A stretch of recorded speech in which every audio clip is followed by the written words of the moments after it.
자, 오늘 하나님이 우리에게 주시는 말씀 함께 보도록 합시다. 오늘 말씀은요, 다니엘서 오늘 1장 17절부터 오늘 20절까지의 말씀입니다. 21절까지요. 다니엘서 1장 17절부터 21절까지의 말씀입니다.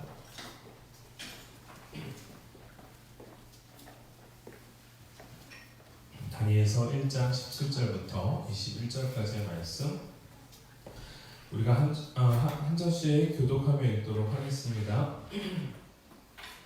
제가 먼저 읽습니다. 하나님이 이 네 소년에게 학문을 주시고 모든 서적을 깨닫게 하시고 지혜를 주셨으니 다니엘은 또 모든 환상과 꿈을 깨달아 알더라.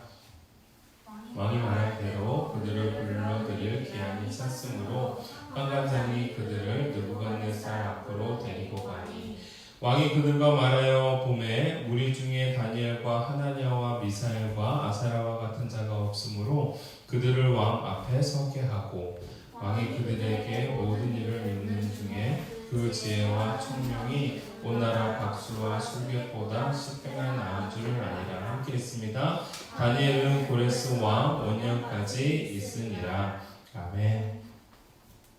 오늘 다니엘서 1장 17절부터 오늘 말씀 21절까지 말씀을 가지고 여호와를 경외하는 자가 누리는 복, 여호와를 경외하는 자가 누리는 복이라는 제목으로 우리 함께 은혜를 나누도록 하겠습니다. 오늘 본문 말씀을 딱 보면은요, 오늘 우리에게 주시고자 하는 아주 강력한 메시지가 있습니다. 그 메시지는 잠언서 1장 7절 말씀으로 저는 볼 수 있습니다. 왜냐하면 여호와를 경외하는 것이 모든 지식의 근본이거늘 이라는 잠언서 1장 7절의 말씀이 오늘 본문에 등장하고 있는 이 다니엘을 향한 또는 다니엘과 세 친구를 향한 온전한 명제, 그들이 여호와를 경외하였더니 하나님께서 그들을 굉장한 지혜자로 만들어주셨다라는 부분들을 우리가 살펴볼 수가 있습니다. 아울러서 저는 이 본문과 더불어서 우리가 깨닫기를 원하는 본문이 이건 잠언서 3장 말씀인데 우리가 이거는 좀 한번 찾아봤으면 좋겠습니다.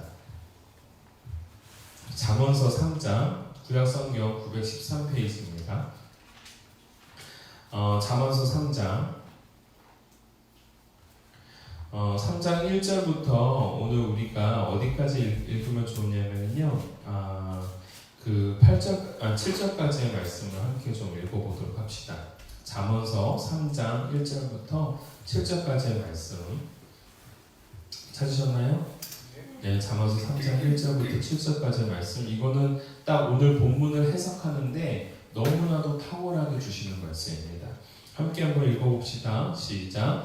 내 아들아, 나의 법을 잊어버리지 말고 내 마음으로 나의 명령을 지키라. 그리하면 그것이 내가 장수하여 많은 해를 누리게 하며 평강을 더하게 하리라. 인자와 진리가 내게서 떠나지 말게 하고 그것을 내 목에 매며 내 마음판에 새기라. 그리하면 내가 하나님과 사람 앞에서 은총과 기중히 여김을 받으리라. 너는 마음을 다하여 여호와를 신뢰하고 내 명철을 의지하지 말라. 너는 범사의 그를 인정하라. 그리하면 내 길을 지도하시리라. 스스로 지혜롭게 여기지 말지어다. 여호와를 경외하며 악을 떠날지어다. 아멘. 여러분, 오늘 이 본문 말씀이요, 딱 오늘 이 잠언서의 말씀과 또한 이 잠언서의 이 기준이 오늘 본문의 말씀을 이해하는 데 너무나도 중요한 척도가 되어집니다. 즉, 여호와 하나님을 두려워하고 그분을 의식하면서 살아갈 때 하나님께서 그들과 함께 역사하시고 또한 깨닫게 하시고 아울러서 하나님이 그들의 삶의 주관자가 되어주신다. 그래서 오늘 이 본문의 말씀을 가지고 오늘 우리가 여호와를 경외하는 자가 누리는 복, 즉 다니엘과 세 친구들이 그 하나님의 말씀을 마음판에 새기고 그 뜻대로 준행하고자 해 나갈 때에 주권자 되시는 하나님이 그들의 인생을 어떻게 이끌어 가시는지를 명확하게 보여주고 그 결론을 선포해 주시는 말씀이 오늘 우리가 읽은 다니엘서 1장 17절부터 21절까지의 내용이다라는 겁니다. 그 본문을 통해서 우리가 알 수 있는 첫 번째 대지는요, 여호와를 경외할 때 사람들로 은혜와 긍휼을 얻는다. 오늘 본문 말씀은 아니지만 그 앞에 나와 있는 말씀입니다. 우리가 다니엘서 1장 9절 말씀, 다니엘서 1장 9절 말씀을 보면 하나님이 다니엘로 하여금 환관장에게 은혜와 긍휼을 얻게 하신지라 라고 되어 있습니다. 여호와를 경외할 때 하나님의 사람들에게 하나님께서 어떠한 복을 주시느냐? 사람들로 하여금 은혜와 긍휼을 얻게 하신다. 이 은혜와 긍휼을 얻게 하신다라는 단어가 사실 좀 약간 너무나도 포괄적입니다. 그런데 그 본문을 명확하게 좀 더 원문에 가깝게 해석한 게 새번역 버전인데, 새번역 버전은 은혜와 긍휼을 얻게 하신 자를 뭘로 표현했냐면 호의와 동정을 받도록 해주셨다, 이렇게 되어 있습니다. 호의와 동정을 얻도록 해주셨다. 여러분, 이게 참 중요합니다. 참으로 중요한 은혜의 덕목이 바로 이 호의와 긍휼입니다.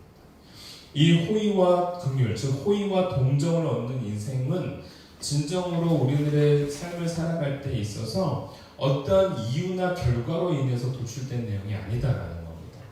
그냥 그 사람을 봤더니 호의가 베풀어지게 되어지고, 그 사람을 봤더니 동정을 하게 되어지고, 그 사람을 봤더니 뭔가 해주고자 하는 마음이 생기더라라는 거예요. 근데 그 마음이 그 사람이 잘해서냐? 그렇지 않다라는 겁니다. 아무리 일을 잘하고 능력이 있다 하더라도 호의와 동정을 베풀고 싶어하지 않은 사람이 있는 반면에 진짜 하는 일이 없고 잘 못하는데도 불구하고 뭔가 호의를 베풀고 동정을 베풀고자 하는 그런 마음이 되게 하는 사람이 있다는 겁니다. 즉 다시 말하자면 이 호의와 동정을 베풀도록 사람의 마음을 움직이는 건 오로지 누구뿐이에요? 여호와 하나님 뿐이시다라는 겁니다. 내가 무언가 선을 행하고 능력을 펼치기도 전에, 또는 내가 별로 좋은 인상이 아님에도 불구하고 어떤 알 수 없는 마음으로 나에게 좋은 호의를 베풀고 나를 뭔가 긍휼하게 여겨주고 있다라는 것, 이것만큼은 내가 어찌할 수 없는 은혜다. 그래서 여러분, 제가 늘 우리 청년들을 위해서도 기도하는 내용이 바로 이겁니다. 사람들에게 은혜 받는, 사람들에게 인정받는, 사람들에게 긍휼함을 얻는, 사람들에게 동정함을 얻는, 사람들에게 호의를 얻을 수 있는 그러한 사람이 되게 해달라. 여러분들 지금 모든 과정 속에서 이게 진짜 하나님의 은혜다라는 거예요. 저의 삶을 가만히 돌이켜 볼 때에 저에게 하나님께서 참 많은 은혜를 주셨는데, 그 은혜 중에 만약에 하나를 크게 뽑는다고 한다면 저는 이 부분인 것 같습니다. 많은 사람들로 하여금 은혜와 긍휼, 즉 호의와 동정을 얻을 수 있도록 해주셨던 것이 참으로 큰 은혜가 아닌가. 이거는 내가 잘해서 절대 얻을 수 있는 그런 거가 아닙니다. 아무리 일을 탁월하게 해도요, 그 사람의 마음을 사지 못하면 그거 인정받을 수 없습니다. 호의와 동정을 얻을 수가 없습니다. 내가 소위 말하면 주도할 수 없는 능력이 호의와 긍휼입니다. 그래서 우리는 이걸 어떻게 해야 돼요? 기도하고. 이걸 어떻게 해야 돼요? 간구해야 되고. 이걸 어떻게 해야 돼요? 우리가 여호와 하나님을 경외함으로 그분이 주시는 축복을 우리가 쟁취해야 되는 겁니다. 그래서 우리는 무엇을 섬겨야 되는 거예요? 여호와를 섬겨야 되는 거예요. 여호와를 경외할 때에, 하나님을 경외하고 하나님의 뜻대로 살고자 할 때에 하나님께서 그 백성에게 주시는 놀라운 축복이 호의와 동정을 얻게 하신다. 제가 우리 자녀들, 우리 교회의 자녀들을 위해서도 늘 기도하는 내용 중에 하나가 바로 그거죠.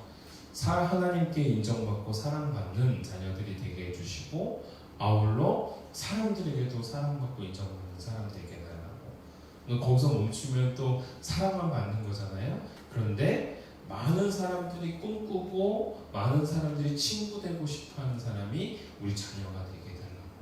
그래서 여러분, 그거는 우리 자녀들이 뭐 잘하고 능력이 돼서 절대 얻을 수 없습니다.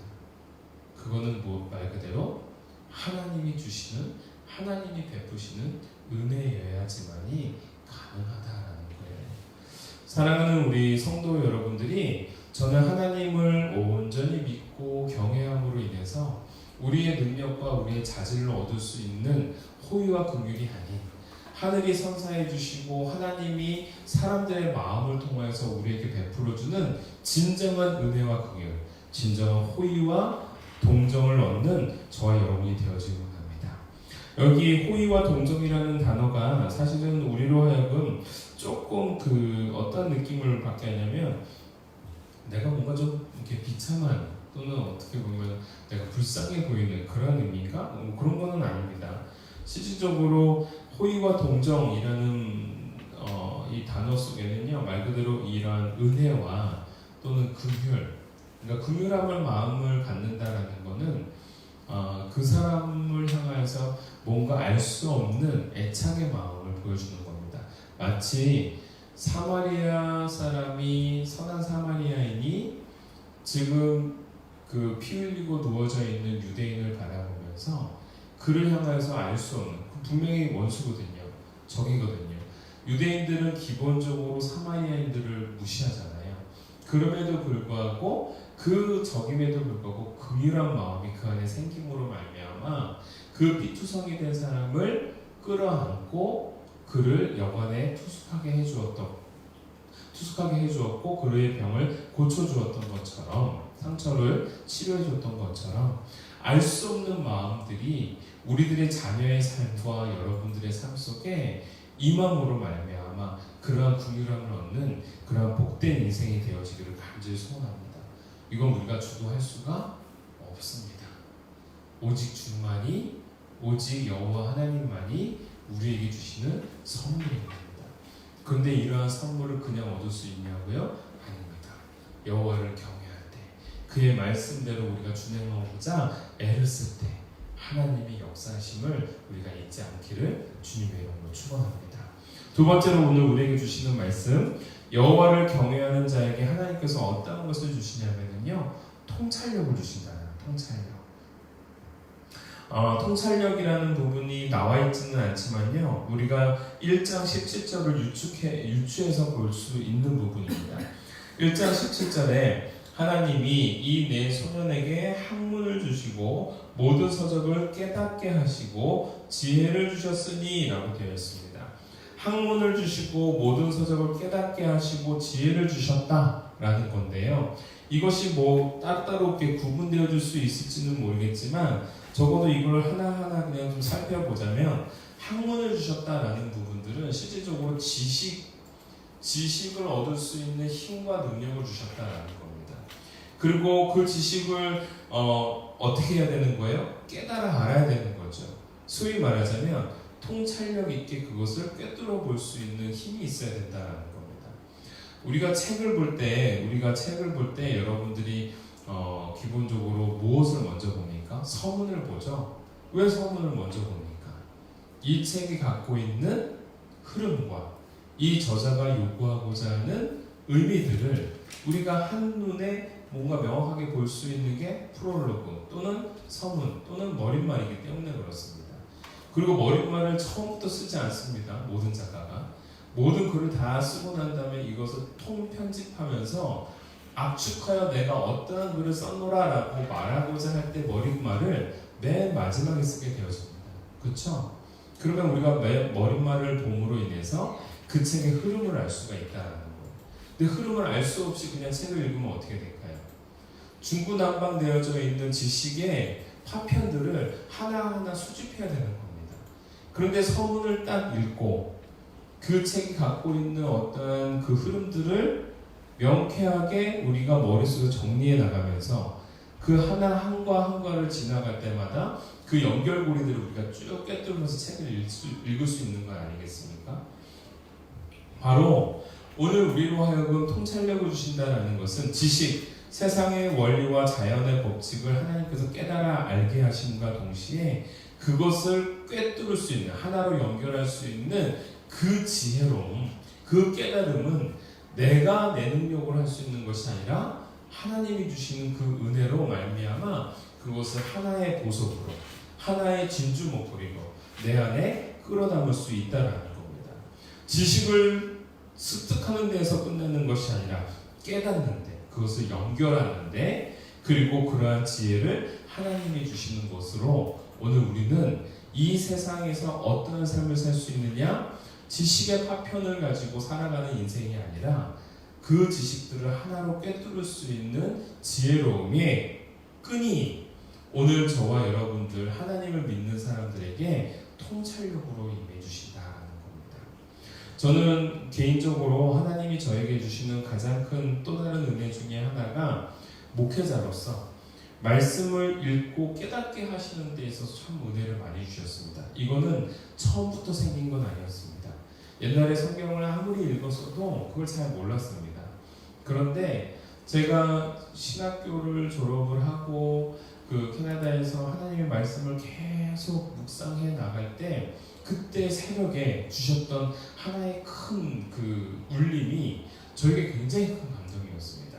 근데 참으로 놀라운 건 그 감동이 있고 난 이후부터 하나님께서 이렇게 말씀을 읽게 하실 때마다 이렇게 탁탁탁 생각나게 이런 말씀, 저런 깨달음을 막 주시는 거예요. 그때 이게 되게 신기하다. 왜냐하면 하나님의 말씀을 그 전부터 안 읽었던 것도 아니고 계속 읽어왔던 건데 읽으면 읽을수록 막 자꾸 뭔가 튀어나오는 거예요. 갑자기 생각이 나는 거예요. 그때마다 전율이 느껴집니다. 찌릿찌릿합니다. 하나님께서 이걸 알게 하시는구나, 깨닫게 하시는구나. 그리고 이러한 어떠한 그 감동과 이 느낌이 가장 강력하게 역사됐던 게 제가 지난번에 있었던 영락교회예요. 영락교회에 있을 때는 말 그대로 우리가 그랬잖아요. 설교를 찍어낸다고 하잖아요. 찍어낸다고. 일주일에 5편, 많게는 9편을 설교를 찍어내야 되는 거예요. 와, 근데 그걸 어떻게 감당합니까? 책을 읽는 것도 한계가 있는데. 근데 그때에 하나님이 주시는 굉장히 큰 은혜가 많았어요. 본문을 선택해서 읽고 나면은요, 막 깨닫게 하시는 거예요. 주석을 엄청 많이 봤던 것도 아닙니다. 주석은 2개, 3개 읽으면요, 시간 후딱 지나갑니다. 그러면은 거기 안에서 뭘 깨달을 수 있냐 이거예요. 하나님이 깨닫게 하시는 것들이 있더라라는 겁니다.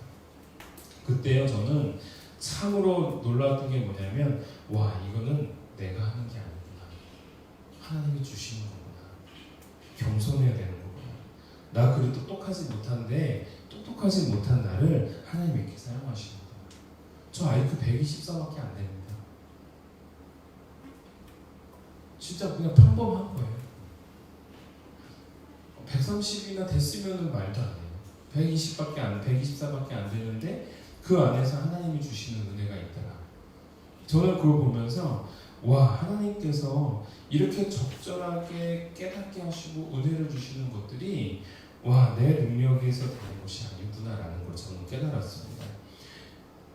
참 제가 이제 기도해야 되는 내용 중에 하나가 이러한 깨달음과 그러한 감격들이 요즘에 조금 많이 사그라든 것 같아요. 그래서 제가 설교를 더 많이 해야 되나 이런 생각이 듭니다.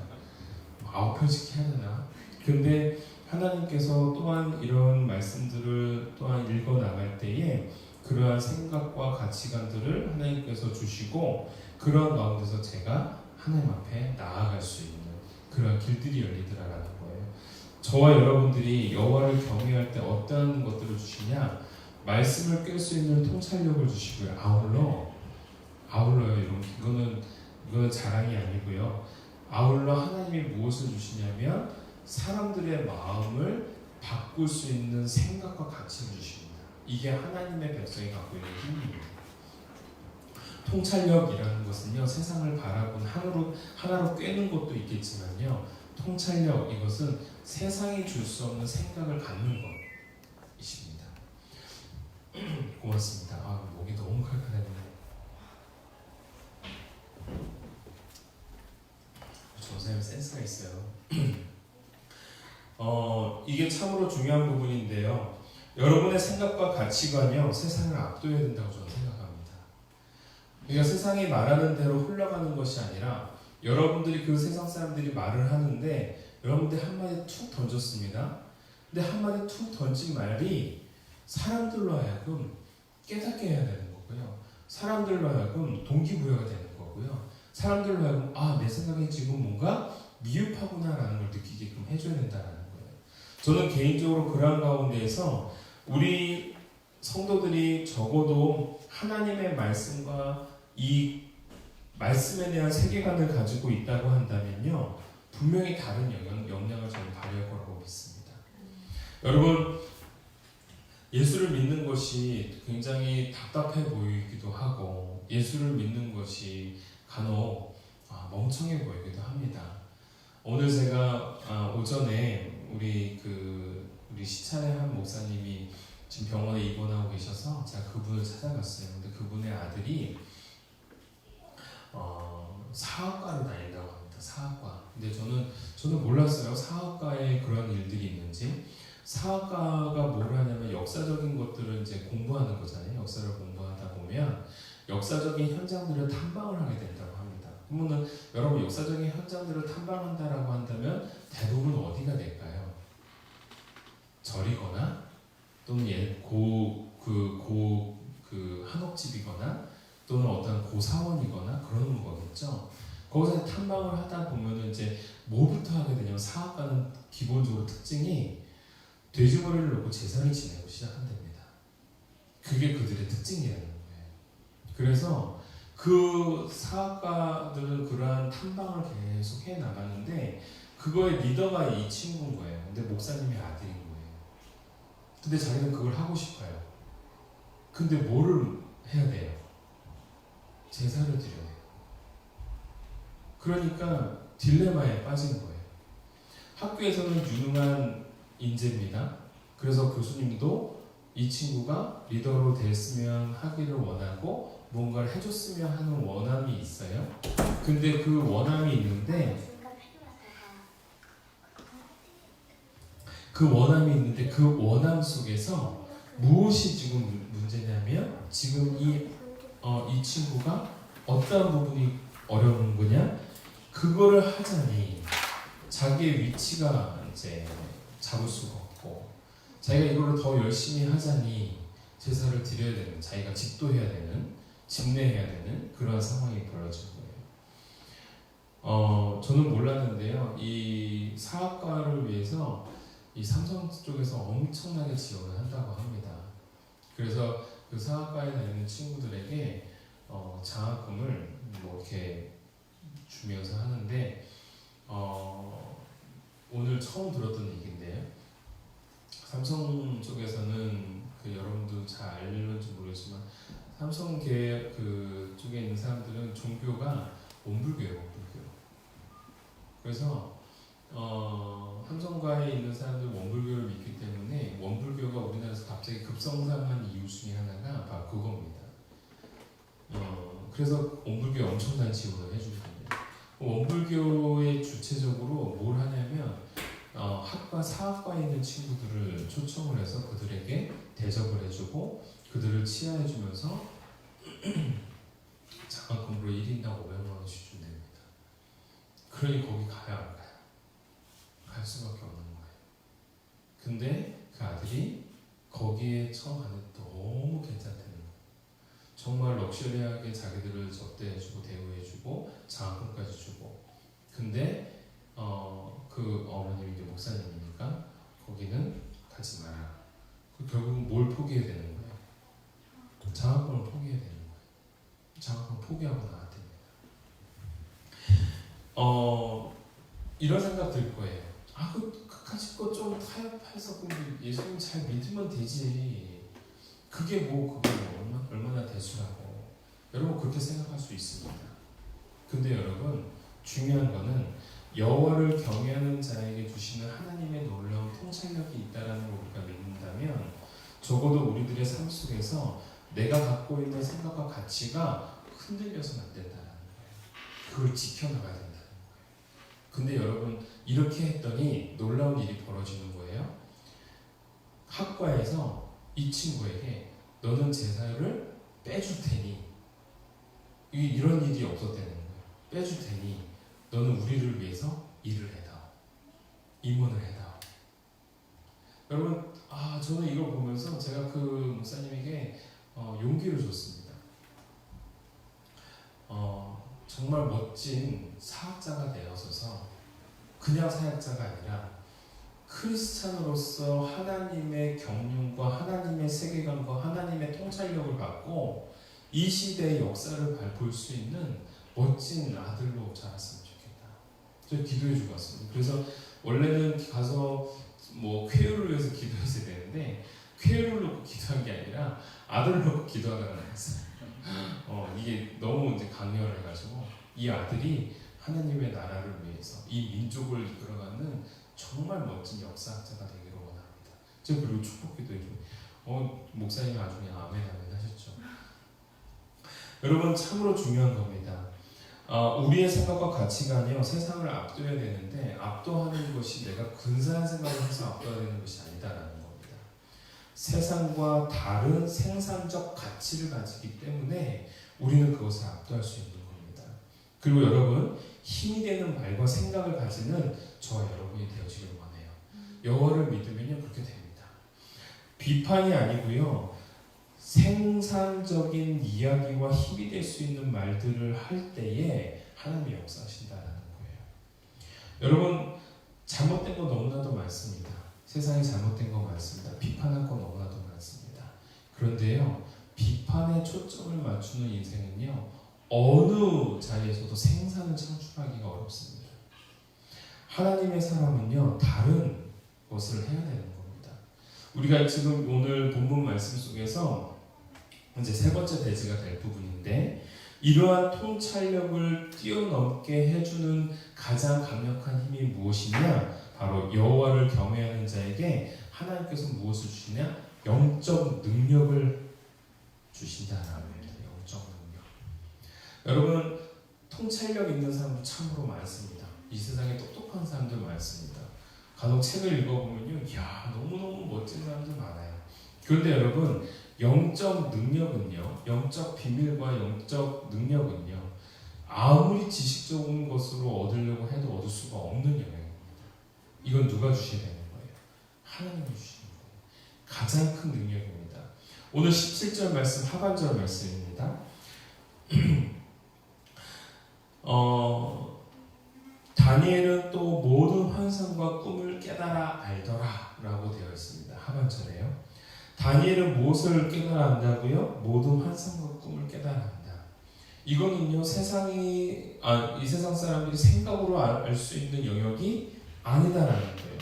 여호와를 경외하는 자에게 하나님이 무엇을 주시느냐? 17절 하반절 다니엘에게 그렇게 허락해 주시더라라는 거예요.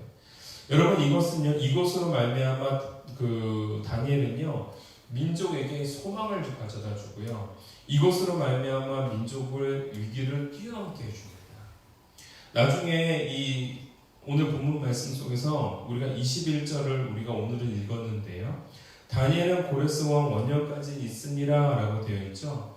다니엘이 고레스 왕까지 살았구나 라고 이제 우리가 단순하게 생각할지 모르겠는데 여러분 이 말 하나가 뭐냐면 이 다니엘이 그 왕조가 바뀌는 그 순간까지 바벨론 왕국이 멸망을 하고 파르시아 왕국이 등극하는 그 순간까지도 다니엘은 살아냈었고 그리고 뭐예요? 그때까지도 자신들의 자신들의 황관으로서 역할들을 계속 지속했다라는 겁니다. 게다가 그때까지 살았다라는 거예요. 뭐예요? 장수했다는 겁니다. 그리고 그때까지 이 다니엘과 이 세 친구들이 박탈당하지 않았다라는 겁니다. 자기의 자리를. 어떻게 그게 그럴 수 있느냐?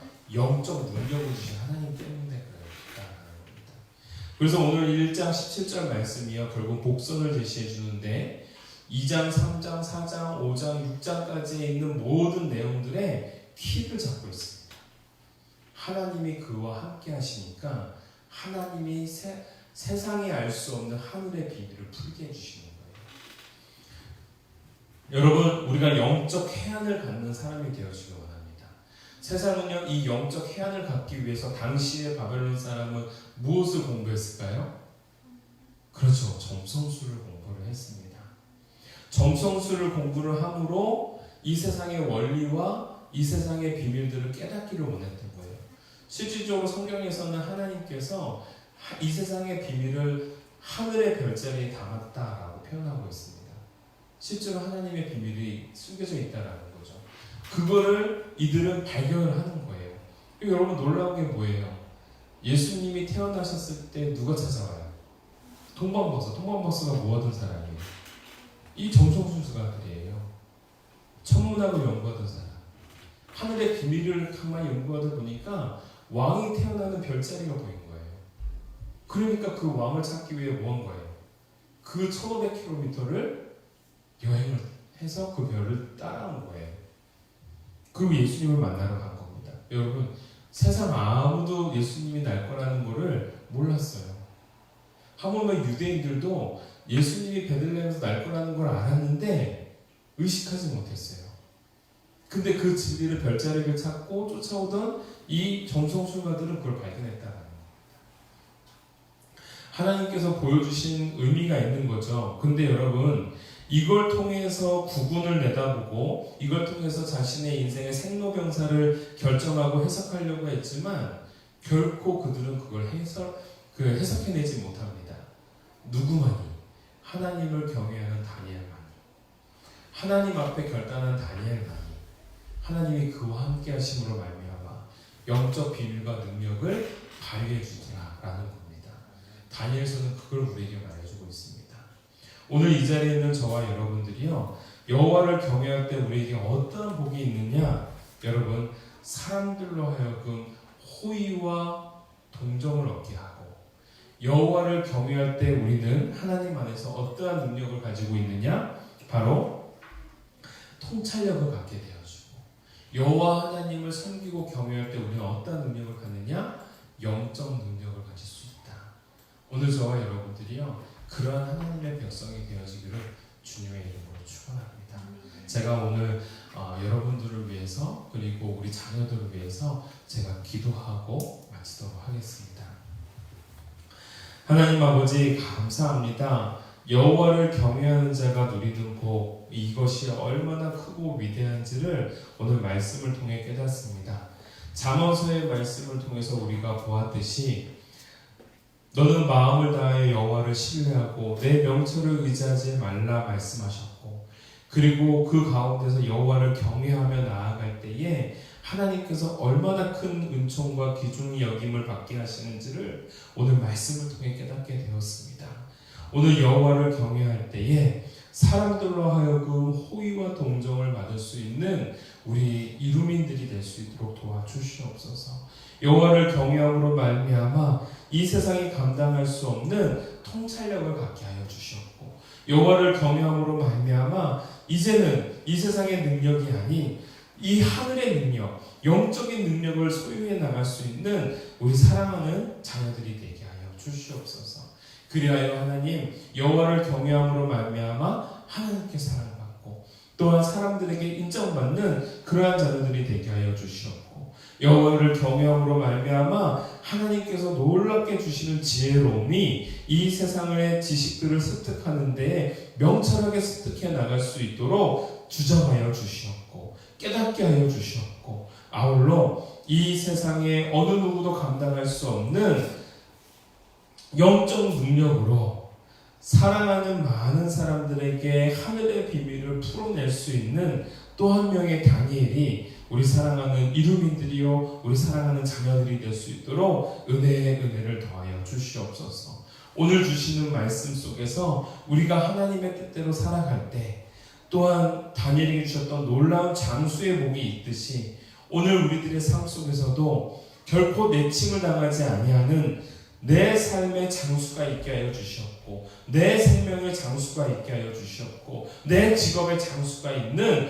그러한 인생이 되게 하여 주시옵소서. 아울러 하나님, 오늘 우리가 이 말씀을 통해서 깨닫습니다. 내가 여호와를 경외함 뿐만이 아니라 내 삶의 주권이 여호와께 있음을 깨닫사오니, 아버지 하나님, 우리가 욕심 부리고 살아가는, 그래야 내 삶의 주권자가 내가 되는 것이 아니라 여호와가 되심으로 말미암아 여호와 하나님을 두려워할 줄 알고 의식하며 살아가는 아름답고 긍휼한 인생, 바로 이 자리에 있는 우리가 되게 하여 주시옵소서. 감사드리며 예수님의 이름으로 기도 올려옵나이다.